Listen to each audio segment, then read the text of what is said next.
Мазын қайра бермей түсінбай. Мәке, Аллаға шүкір біттік қой. Әдем шықты. Ана келіскен ақшаны өзіңіз аласыз ғой, барып сөйлесіп. Иә?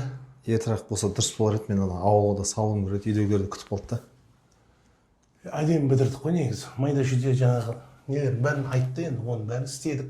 Претензиясы жоқ шығар енді. Сол қалғаны 10% ғой. Алам саған, сразу аударам саған. Болды, Мәке. Сізге сенім. Өзіңіз көргендей, ремонттың бәрін бітірдік. Енді анау қалған 10%-ымыз бар еді ғой. Соны берсеңіз, балдарға ақшасын беріп қайтару керек еді. Қандай 10% саған? Ана Аккошеге өткенде бытшын шығарып кеткенсің ара есіктің қасындағы. Бытшын шығарғанда енді ана мебельді кіргізіп жатқан кезде тиіп кеткен ғой. Оның бәрін жөндеп, түзелеп қойдық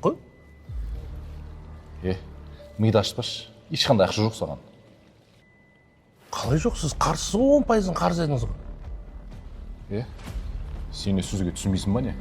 Мен надо будет ешкім қарызын алмаған. Мазын қайра бермей түсінбай.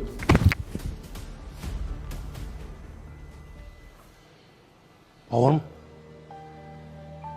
бәрі аламаған қарызым дейсің. Ертең өліп кетсең не істейсің?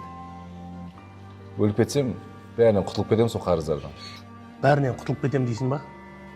Бауырым, Алла сақтасын.